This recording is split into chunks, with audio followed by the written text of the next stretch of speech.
अस्सलाम वालेकुम रहमतुल्लाहि व बरकातुहू। दोस्तों अजीज़ साथियों, मैं advocate Sheikh Altaf Ahmed Indian national league का महाराष्ट्र सदर हूँ। आपसे प्रेस के लिए बुलाने का एक वजह ऐसी है कि दक्षिण नांदेड़ के अंदर मजलिस इत्तेहादुल मुस्लिमीन के कैंडिडेट अली जनाब मोइन साहब को इंडियन नेशनल लीग ने अपना समर्थन का ऐलान किया है। वो आपके लिए बताने के लिए हम यहाँ तक बुलाए हैं।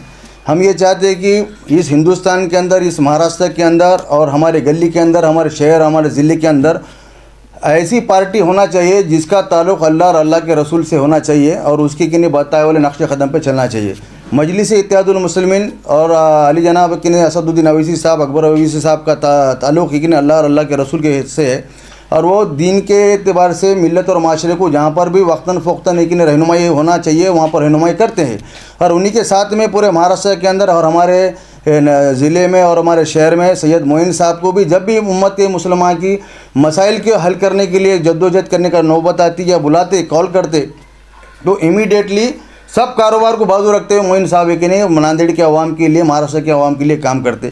तो यही दर्द हम के नहीं हमारे दिल में रखते हुए मोइन साहब को यहाँ समर्थन का हम ऐलान कर रहे हैं और यहाँ के अवाम से ये गुजारिश करेंगे कि भाई मजलिस के उम्मीदवार दक्षिण के सैयद मोइनुद्दीन साहब की निशानी पतंग है। इस पतंग के ऊपर कि आपको कि मोहर लगाकर भारी अक्सर से मजलिस की किन्हीं ताकत बनाने का है महाराष्ट्र के अंदर और कि नांदेड़ ज़िले में बनाने का है। अब दूसरी बात ऐसी रहेगी कि भाई जो वंचित है, वंचित आघाड़ी के लीडरशिप, मुसलमानों की लीडरशिप ख़त्म करने के लिए गुज़िश्ता 5 साल से काम कर रही है। उनके लीडर, उनके नेताओं की किन्हीं जितनी सोच है वो मुस्लिम लीडरशिप ख़त्म करने का काम कर रही।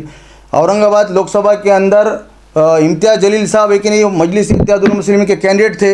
वहाँ पर वंचित वालों ने अफसर खान साहब को कैंडिडेट देकर मजलिस के कैंडिडेट यानी इम्तियाज़ जलील साहब को गिराने का काम किया। उसी तरह से नांदेड़ के अंदर भी, दक्षिण के अंदर मजलिस का भरपूर काम है। मजलिस के पूरे कार्यकर्ते, गोशे के अंदर तक कार्यकर्ते वार्ड में काम करते मोइन साहब का काम है। तो मोइन साहब नहीं आना, इसलिए मजलिस को कि नहीं गिराने के लिए वंचित ने वहाँ पर एक कैंडिडेट दिया वाला है। तो वंचित का जो काम है मुसलमानों को पॉलिटिकल वंचित रखने का काम कर रहे हैं, भाजपा के साथ में हाथ मिलाकर पूरे महाराष्ट्र के अंदर। जबकि कि महाविकास आघाड़ी ने उनको लोकसभा में 4 कैंडिडेट देने का आश्वासन दिया था उनकी ताकत के हिसाब से कि भाई उनकी बहुत बड़ी ताकत है दो, लेकिन उन्होंने भाजपा से हाथ मिलाकर मुसलमानों के कैंडिडेट गिराने के लिए जो उन्होंने कि नहीं ठानी वाली थी उसको पूरा करने के लिए उन्होंने काम करे। और आज आप देख रहे कि पार्लियामेंट के अंदर असदुद्दीन अवैसी साहब के साथ में जो शाना शाना खड़े रहते थे, इम्तियाज़ जलील वो चुन के नहीं आ सके। उसके जो कसूरवार जो है वंचित आघाड़ी है, मुसलमानों की लीडरशिप ख़त्म करने के लिए काम करी वाली वंचित आघाड़ी का नांदेड़ का जो कि नहीं कारकिर्द है, यहाँ के जो कार्यकर्ता का काम है, आसरा नगर का जो खबरस्तान है वो मैं और मेरे जो कार्यकर्ते 2001 में लिए थे, वो सांगवी का गट नंबर 171 है। उसमें 4 फैसले हुए नीचे के कोर्ट में, हाई कोर्ट में, डिस्ट्रिक्ट कोर्ट में कि ये खबरस्तान की जगह है।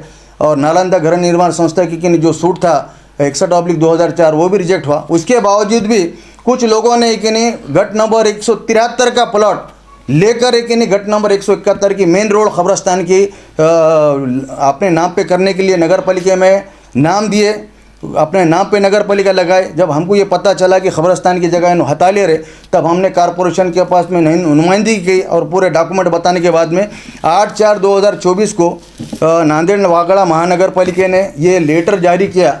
ये लेटर मैं आपके सामने प्रेस को दिया हूँ। ये मराठी के अंदर लेटर है, 1 पेज के अंदर है पूरा डिटेल के अंदर। ये लेटर में ऐसा बताया 8/4/2024 की तहसीलदार को नगर पालिका ने दिया। उसमें क्या ना मुद्दा ऐसा है की वरील विषय विनंती की नांदेड़ वागड़ा शहर महानगरपालिका हद्दीतील क्षेत्र क्रमांक 1 तरोडा सांगी बुजुर्ग अंतर्गत सांगी बुजुर्ग गट नंबर 173 सर्वे नंबर 55 मधील भाग है मंजूर अभिन्यासात मुस्लिम स्मशानभूमि आरक्षित है। नगरपालिका ऐसा बोली कि ये जो एरिया है मुसलमानों के खबरस्तान के लिए आरक्षित है। आपल्या कार्यालयामार्फत सांगी बुज गट नंबर 173 सर्वे नंबर 55 मधील मोकळा भूखंड क्रमांक 1 प्रशांत विराज इंगोले व मोकळा भूखंड क्रमांक 2 बालाजी गणपतराव कंठेवड यांच्या नावाची नोंद आपल्या कार्यालयाच्या मार्फत 7/12 नोंद झाली आहे। तथापि सदरची नोंद कोणत्या कागदपत्रावर आधारे करण्यात आली त्याबाबत या क्षेत्रीय कार्यालयास कळविण्याची व्यवस्था करण्यात यावी। और विषय में उन्होंने ऐसा लिखा कि सांगवी बुजुर्ग गट नंबर 171 सर्वे नंबर 55 मधील मालमत्ता धारकाची 7/12 वर केलेली नोंद रद्द करने वाली। यानी कमिश्नर ने ये लेटर तहसीलदार को दिया है कि तुमने जो कि नहीं गलत डॉक्यूमेंट से करे आपके पास कौन से डॉक्यूमेंट हमको बताओ, ये कब्रस्तान की जगह है, ये कब्रस्तान के ऊपर नाम नहीं लगा सकते, 7 बार नहीं लगा सकते। उसी के साथ में उन्होंने उसकी कॉपी जिलाधिकारी को, उपविभागीय अधिकारी को, कमिश्नर को, अतिरिक्त कमिश्नर को, उपायुक्त को और प्रशांत विराज इंगोले इनको दिए। उसमें ऐसा लिखा वाला है की सांगवी बुजुर्ग गट नंबर 173 सर्वे नंबर 55 मधील मोकळा भूखंड क्रमांक 2ला दिलेल्या मालमत्ता क्रमांक देण्यासाठी आपण कार्यालयात सादर केलेला बंद पत्राप्रमाणे आपल्या मालकी हक्काबाबत आक्षेप आला असल्यामुळे तात्पुरता रद्द करण्यात येता है। उसके साथ में कंठेवाड़ का भी उसी एक तरह से, तो उन्होंने जो गट नंबर 73 का कि प्लॉट लेकर 171 कब्रस्तान के वास्ते जो घर नंबर लिए थे वो 8/4/2024 को उनका रद्द होने वाला है।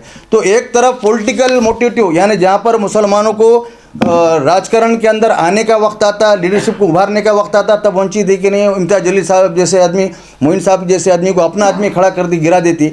मुसलमानों को जो मिले वाली कब्रस्तान की जगह है वो गवर्नमेंट के 1 हेक्टर की है, उसके अंदर भी इनकी पॉलिटिकल जो काम करने वाले कार्यकर्ता जो मैंने आपको नाम बताया इसके लेटर के अंदर है। मैं किसी के खिलाफ में एलिगेशन ले रहा हूँ, जो गवर्नमेंट ने जो लेटर निकाली कारपोरेशन में जिसका नाम है, उनका काम क्या हुआ, उन्होंने क्या करे वाला, ये आपको बताया कि एक तरफ मंची देखी ने मुसलमानों के हक़ की बात करी, मुसलमान के लीडरशिप को कि नहीं दक्षिण में खड़े करे वाले। अरे जब मुसलमान का आदमी जब कि नहीं मुसलमानों की वोट मांगते जा रहा, तो मैं वो कैंडिडेट के घर को, उनका जब कि नहीं पानी की टाकी के बाजू आ गए कि नहीं वो वंचित के कैंडिडेट का ऑफिस था, मैं उनके पास जाके बोला कि आपका एक कार्यकर्ता गट नंबर 173 की कब्रस्तान की जगह का हत्याने के लिए 173 का रजिस्ट्री कर लिया और 171 में कि नहीं 7 बार बनाया वाला है, तो आप उसमें करो। तो उन्होंने ऐसा बोले कि भाई देखो, बोले मैं प्रकाश जी अम्बेडकर का आपको नंबर देता हूँ, आप उनसे बात करो बोले। तो मैं बोला सर आप भी पॉलिटिकल काम करने वाले, आपको भी चाहिए कि भाई ये सब कागज़ पत्र देख के उसको बताओ कि भाई ये हमारे समाज की जगह है और ये समाज की जगह अगर तो इस तरह से काम करेंगे तो फिर समाज कहाँ पर जाएगा। तो उन्होंने बोले कि भाई एक मीम बोल के मैं आपके साथ में रह सकता हूँ, लेकिन उन्होंने, मैं जिस दिन से बात कर रहा, साल 2 साल से लेके आज तक किसी तरह से इनके खिलाफ में खुद का दस्तखत का लेटर नहीं दिए। जब आप मिल्लत और माशरे के हक़ में जहाँ पे बात होती, आपके पास कोई कागज़ पत्र लेके आता, आपका काम है देखने का, आपने वो तवज्जो भी नहीं दिए। मेरे को तो 1.5 घंटा बाहर कैबिन के बाहर बिठा दिए। आप तो अभी आमदार भी नहीं बनने वाले। आप अगर आमदार बनेंगे तो जितने ऐसे कब्रस्तान की जगह तुम्हारे कार्यकर्ता अगर लेते बढ़ेंगे तो उनका सपोर्ट करेंगे। आपकी खामोशी इस बात का गवाह दे रही कि कब्रस्तान आसरा नगर की जो आपके जो कार्यकर्ता ने हत्याने का जो काम किया उसको आपने पुष्टि नहीं दी वाली है। ये मैं नहीं करूँ बल्कि ये लेटर आपको बता रहा। इसलिए दीन और दुनिया से ताल्लुक़ रखने वाली मजलिस और उनका उम्मीदवार सैयद मोइन साहब वक्तन फ़ोक्तन मिल्लत और माशरे के हक़ के लिए काम करते, इसलिए हमने ये पूरा मशवरों के साथ में हमारे नेशनल प्रेसिडेंट सुलेमान साहब, हमारे मिनिस्टर अहमद देवकली केरला के, उनके राय मशवरे के बाद भी हमने दक्षिण के अंदर सैयद मोइन साहब को पाठिंबा देने का ऐलान आपके सामने कर रहे हैं। रही दूसरी उलमाए काउंसिल एक पॉलिटिकल पार्टी है। जिस तरह से Majlis Ittehadul Muslimeen Indian national League political party है, उनका काम ही है, उनका ये काम है कि भाई जो पार्टी उनको उनके जेबों में ला के देता, उनके घरों को ला के देता, उसके हक़ में काम करना है। अगर उलमाए काउंसिल और उनके साथ एकता जो पार्टी अगर वाकई में अगर कि नहीं मोइन साहब का काम अगर इस नांदेड़ शहर में देखते थे तो आला दर्जे का काम था। और उन्होंने जिस तरह से कि नहीं यहाँ पर हो कि पूरे महाराष्ट्र के अंदर जिस तरह से लेटर निकाले, वो अकेले उनकी पॉलिटिकल पार्टी का काम है। उसके अंदर कोई मुसलमानों का, उलमाए दीन का, कोई मसाजिद के कि इमाम का और कोई खाजियान का कोई लेना देना नहीं। एक पॉलिटिकल पार्टी चलाते हैं, उनकी एक धंधा है। वो धंधे के हिसाब से उन्होंने इस धंधे के अंदर अपना लेटर निकाल के कौन से पार्टी को चुन के देना, कौन से पार्टी को चुन के नहीं देना, ये निकाले। उनका उन्होंने जो एक्टिविटीज़ था, उनका जो कि मकसद था उसके अंदर पूरा हुए। इस तरह से अगर समझो उलमाए दीन पॉलिटिकल पार्टी की बगैर कोई सोच समझे कि अगर हम हिमायत करते होंगे और गलत आदमी की अगर हिमायत करते होंगे तो हम भी एक पॉलिटिकल पार्टी है। हमको आवाम के सामने आकर क्लियरिफिकेशन देना बहुत ज़रूरी था। जो जिस तरह से सज्जाद नोमानी साहब ने पहले जरांगी साहब के पास में गए, जरांगे साहब को समझ में आ गया कि भाई इनका पॉलिटिकल मोटिव अलग है, जरांगे ने इनको अलग कर दिए। फिर बाद में इन्होंने उलमा काउंसिल के साथ में गए, उलमा काउंसिल साहब ने इनको कैच करके ले लिए और इन्होंने कि पूरे महाराष्ट्र के अंदर 30-35 लोगों के नाम जिक्र कर दिए। जो बाबरी मस्जिद शहीद होने के अंदर कि मुलविस थी, आज भी मेरी उम्मत का कि नौजवान 6 दिसंबर के अंदर अपने कारोबार बंद रखता, कांग्रेस के नाम से बम मारता, हम उसके कांग्रेस की तहत का ऐलान कर रहे। अरे भाई 99 तुम्हारे खासदार आने के बाद भी मॉब लिंचिंग हो रही, जहाँ जहाँ मुसलमानों के घर तोड़े जा रहे। राहुल गांधी क्या करे पार्लियामेंट के अंदर, तुम्हारे प्रताप गढ़ी क्या करे। शायरी बोलने से उम्मत मुसलमान का मसला हल नहीं होता। पार्लियामेंट के अंदर बोलने वाला असदुद्दीन ओवैसी अकेला है। हम ये चाहते हैं कि महाराष्ट्र के असेंबली के अंदर भी जिस तरह से मैं कि दक्षिण का कि पार्टी में का वैसा बोल रहा हूँ, जितने 19 कैंडिडेट है मजलिस इत्तेहादुल मुस्लिम के महाराष्ट्र के अंदर, उन तमाम कैंडिडेट को कि इंडियन नेशनल लीग सपोर्ट करती और पूरे महाराष्ट्र के वो कि वोटर से, सुजान वोटर से ये कहते कि भाई इन लोगों के भूलता पे मत जाओ।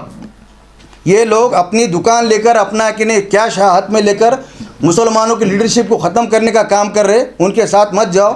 मोइन साहब आपके साथ में है, मजलिस आपके साथ में है, असद आपके साथ में है, असदुद्दीन साहब जो 4 साल 11 महीने आपके लिए काम करते हैं, उनका हक बनता है कि आपको कि नहीं वोट उनका देना है, उनको उनकी ताकत बनाना है, उनको चुन के लेके आना है। आईवान असेंबली महाराष्ट्र के अंदर हमको जैसा का मजलिस के 19 का कि आमदार है, उनकी ताकत के अंदर नांदेड़ का भी नुमाइंदा मोइन साहब को चुनकर लाए तो एक बहुत बड़ी ताकत बनेगी, मुसलमानों की हक की ताकत बनेगी, काम करने वालों की ताकत बनेगी। इसलिए हम इंडियन नेशनल लीग की पॉलिटिकल पार्टी है, पॉलिटिकल लेकिन एनालाइज हमने करने के बाद हमको समझ में आएगा कि भाई सच कहाँ हो रहा, झूठ कहाँ हो रहा।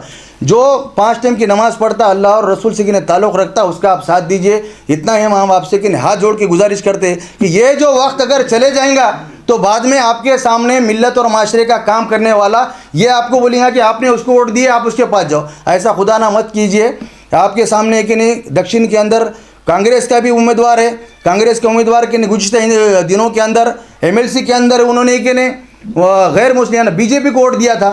कांग्रेस ने उसको टिकट नहीं देने का ऐलान किया, लेकिन बाद में क्या उनका मोटिव हुआ कि उसको उन्होंने टिकट दिया। तो ये 2 कैंडिडेट्स यानी वंचित से और कांग्रेस से आप होशियार रहिए, मजलिस की ताकत बनिए। मजलिस आपके साथ में आज भी और कल भी है।